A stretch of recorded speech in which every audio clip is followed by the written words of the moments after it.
Chapter 4.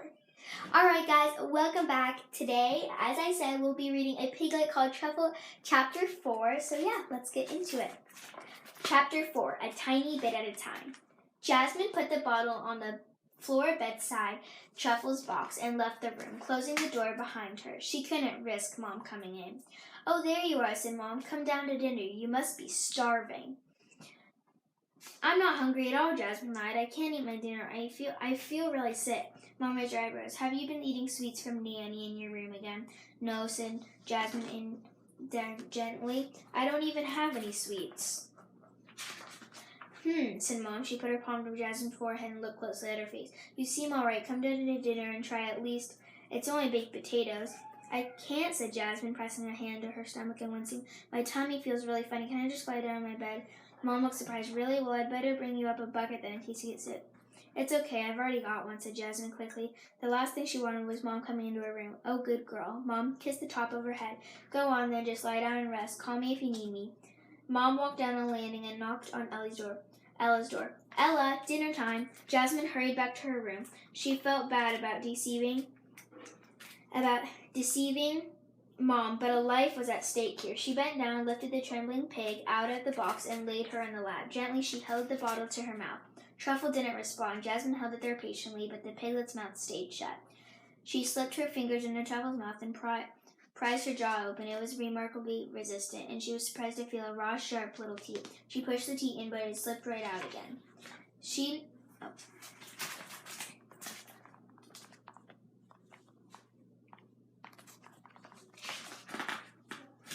tried several times, but Truffle made no attempt to suck. She clearly had no strength at all. Sometimes the weakest lambs were like this. She would have to fetch a feeding syringe from the medicine cupboard. Everybody else was in the kitchen eating dinner. If she didn't want to be seen, she would have to go by the outside route. Jasmine tiptoed downstairs and softly opened the front door. She went out into the cold November night, closing the door behind her as quietly as she could. Then she walked around the side of the house. Luckily, the back door was kept unlocked until Dad bolted it before he went to bed. Jasmine held her breath as she opened it. "Please don't creak," she whispered. It wouldn't have mattered if the door creaked. The kitchen was full of noise. With the radio on in the background and Manu and Ben in peals of laughter, nobody would have heard the back door opening. Jasmine unlocked the cupboard and reached for a syringe. A medicine bottle toppled over and clattered onto the tiled floor. Jasmine held her breath, but the noise in the kitchen carried on. She put the bottle back in the cupboard and, sitting on tiptoe, carefully extracted a feeding syringe, wrapped it in its stereo plastic packaging. She put it in her pocket. Then she tiptoed outside, walked around to the front door, re-entered the house, and went back to her bedroom. Truffle was still trembling, and now that there was a drool coming out of her mouth too. That was a bad sign. Jasmine would have to work fast. She unscrewed the top of the feeding bottle and dipped the nozzle of the syringe into the colostrum. She pulled back the plunger and syringe filled with the rich, creamy mixture. Jasmine sat on the edge of the bed and gently lifted the pig onto her lap, talking softly to her the whole time. "Now, Truffle," she said, prizing her jaw open and slipping the little plastic nozzle into her mouth. "Can you swallow this for me? No need to suck. I'm just going to drop it down your throat, a tiny bit at a time, okay?" To Jasmine's relief, the milk drop by drop, seemed to be actually going down Truffle's throat. For a long time, Jasmine sat there completely still, her world consistently only on the tiny mouth of a barely alive piglet. If it didn't work, Jasmine thought she would have to tell Mom. Her mom might be angry with her for stealing the pig, but she was a fantastic vet. She would do anything to keep Truffle alive. If she couldn't save Truffle, nobody could.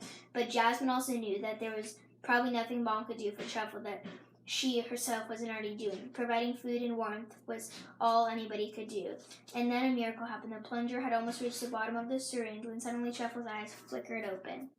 "Truffle," Jasmine whispered. "Oh, Truffle, you're getting better." The little piglet had beautiful eyes, deep dark blue with long sweeping lashes. But after a few seconds, they closed again.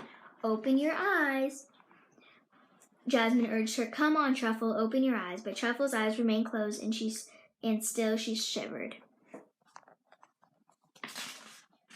You need to be in the Aga, don't you?" Jasmine said. "I'll put you there once everyone's out of the kitchen." The Aga had 4 separate ovens, 2 on each side, all permanently on at different temperatures. The one at the top right hand was really hot, but the one on the bottom left provided just a very gentle warmth. perfect for reviving sick baby animals. Dad often put orphan lambs in the egg, but it had never been used for a piglet before. Suddenly a thought just struck Jasmine. I know, I'll get you a hot water bottle. Wait here a minute, and then I'll give you some more colostrum. She put Truffle gently back in her box and packed straw all over her. Then she walked down to the kitchen. A hot water bottle was easy to explain. If anybody asked, it was to soothe her aching tummy. Ben's mom was standing by the sink with a cup of tea, chatting to Jasmine's mom. Jasmine's dad was standing up with his back to the egg, warming himself after a day on the farm. Ben and Manu were still at the table eating chocolate cookies. I hope these two behave themselves today, Ben's mom said. We don't want them getting sent to the principal twice in 1 week, do we? Jasmine's family, their eyes wide with shock, turned to Manu. You got sent to the principal, Manu asked Mom. Perfect, thought Jasmine. Nobody would notice her now. She slipped behind them, took the kettle, filled it, and put it in the eggs boiling plate. Oh goodness, I'm sorry, said Ben's mom, looking barely embarrassed. I didn't realize you didn't know. Jasmine might as well have been invisible. She took out the hot water bottle with the knitted cover from the cupboard under the sink.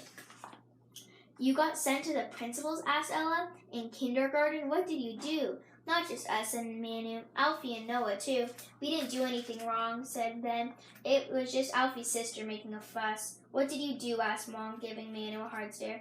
We're only playing with violent babies. Violent babies, said Manu. Violent babies? It's a really good game Ben made up. We're all superheroes, but we're baby superheroes, so we can only crawl. Ben grinned proudly. We can start in different corners of the playground. Then we all have to crawl to the middle, and when we reach the other side, we wrestle. It's a really good game, said Manu. But Alfie's sister is such a spoiled sport. She said we have to stop because we are frightening the preschoolers. And we didn't stop, so she told the really mean lunch lady. The one with the face like a moldy turnip, said Ben. Ben, said his mother, and the turnip lady sent us to the principal, and we hadn't done anything. Everyone started talking at once. The kettle was nearly boiling. Jasmine filled the hot water bottle and slipped out of the kitchen. That is the end of chapter 4 of A Piglet called Truffle. If you guys enjoyed, make sure to like and subscribe, and I'll see you guys in next week's video. Bye, guys!